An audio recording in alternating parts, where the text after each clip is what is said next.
Hi, Scott Whitley here. How you doing? In this lesson, we're going to look at how to improve your slap bass playing with a tea towel. I'm not even joking. Right. So what am I talking about here? I'll tell you what I'm talking about. If you're trying to get into slap bass playing, if it's new to you, or you're trying to sort of improve on your slap playing and get kind of new rhythmic ideas in there. One of the problems is that you can be so kind of hung up and tied up in the technique, i.e., slapping the E string cleanly so you don't get, ringing notes on the other strings, and which notes to play, musically and all that kind of stuff. That can completely get in the way of just basically grooving, playing interesting and funky rhythms. So what the idea here is, and it doesn't have to be a tea towel, it can be anything that will kind of do this job. You can even get like the fret wrap things that guys like Wooten and a whole plethora of other players now use to stop the open strings ringing. But anything like a cotton tea towel or something like that you can just essentially wrap around the strings will do. So what we're doing here, apart from actually wrapping a tea towel round an SWB1 neck, looks like some kind of baguette. Fantastic. Right, there, pretty much, let's see, turn my volume up. To all intents and purposes, the strings are now deadened. I should have maybe done it a bit further that way. I might ruin it now. That'll do, okay. So I've got this little bit of fingerboard for the left hand to play about with.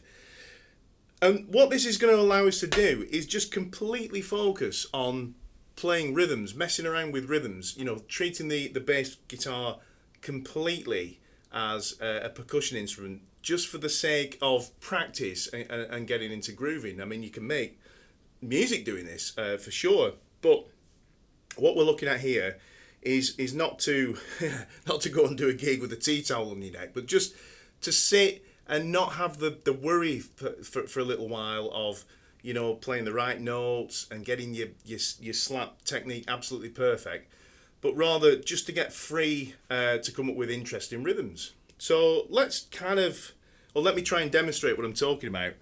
I've got my Pandora PX4D here, which I use in all the lessons. It's got a built-in drum machine, which isn't the best drum machine in the world, but it does the trick, and I use it a lot for teaching and practicing. So I'm going to just go ahead and switch it on.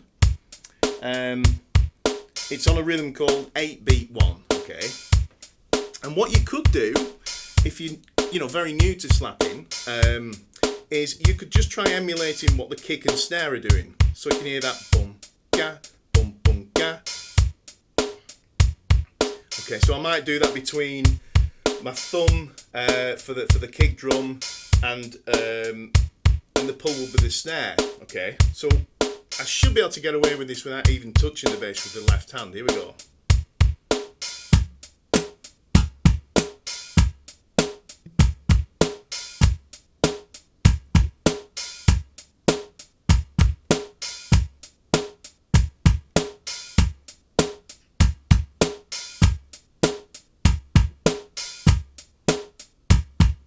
Okay, and so on. So I mean that's just a simple example, and you could mess around with the speed of that. What I would recommend, as I always do, is to take things down a lot in tempo. Not as much fun, but a lot harder to do.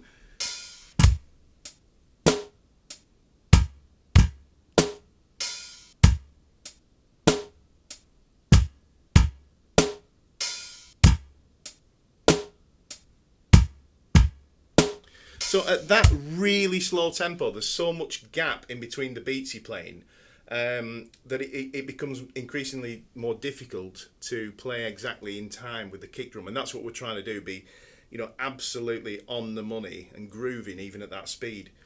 And what you do when you're playing that slowly is, or what I do is kind of subdivide. I think of sixteenths, like so at that speed,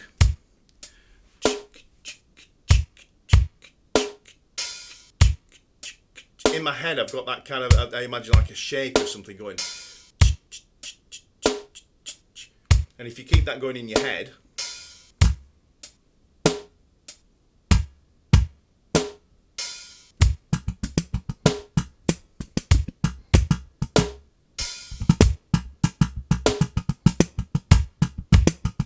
you know, it allows you to play around much more freely over that slow rhythm. Okay, so back in the room, let's take it up to a kind of medium sort of tempo, 100 BPM, 103 BPM. Here we go. And what I'm going to do now is just flick through some of the different rhythms. This is called 8-beat 2. So let's try and emulate that.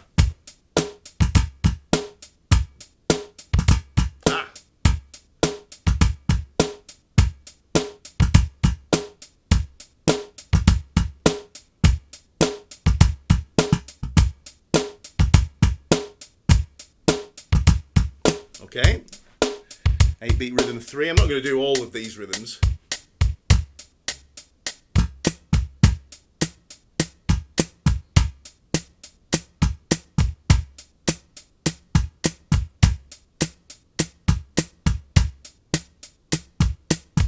Okay, I'll just move it through to like some of the 16 stuff.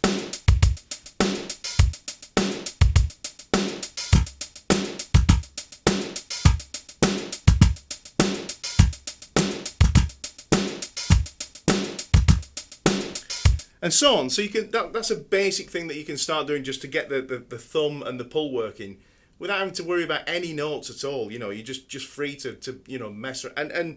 And I do encourage you to just kind of have a blast, have a mess around, you know.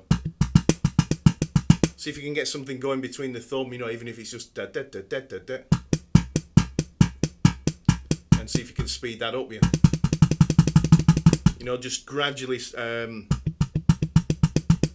over the period of, we're talking hours, to be fair, you know, and just get that motion working, and then you could try like 2 thumbs.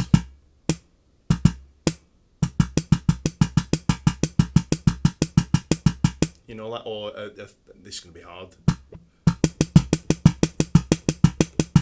2 pulls, okay.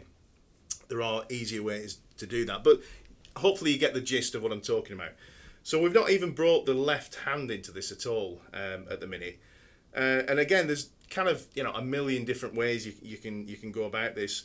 We could do the exercise we've just done, say thinking of this as the kick drum, you know, emulating those rhythms, and the left hand as the snare. Let's try that. Okay, so let's just go back to good old 8-beat 1. Here we go. Dum, dum, dum. Wait a minute. Dum, yeah, dum, dum. So.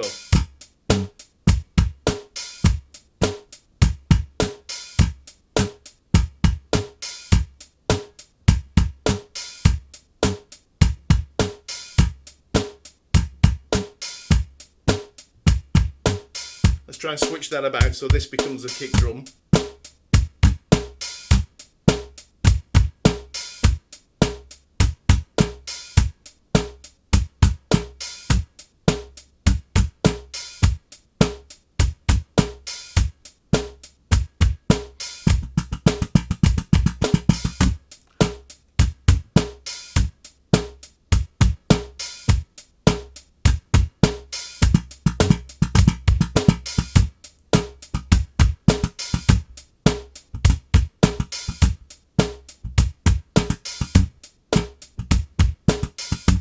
Finding that really hard to get those doubles in there. So, but you can see that because we're not worrying about, as I say, notes and ringing strings and all that stuff, you're just free to really, you know, see what you can get going rhythmically. And of course, you know, if you've seen any of my other slap lessons, if you haven't, if you search for Slap Basics Lesson 1 by Scott Whitley, it'll take you through all the kind of the slap technique. But that left hand slap thing can be tricky because you can get that, you know, you get that camera on thing, and we're just looking for a dead click. So that's the only semi-annoying thing you might get at first. So just kind of work with that. And then moving on, you could think of the thumb and the left hand as kind of, you know, two drumsticks. Okay, that's pretty tricky stuff, you know, to kind of work between the two like that. So you could think of the you know, the right hand slap and the left hand slap as kind of kick drums. So you can maybe try and do some almost double pedal type kick drum stuff, and the pull be the snare, you know.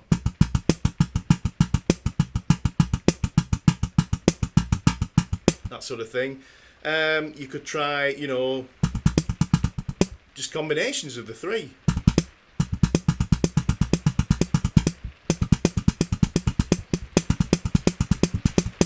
It's pouring down. So anyway, that's kind of the tip for the day. I hope you enjoy that. Have fun with it. If you have any questions or suggestions, please leave them in the comments box below. Also, if you're getting a lot out of these lessons, please consider hopping over to patreon.com/Scott Whitley, and you can support my future lessons there. See you in the next video. Cheers.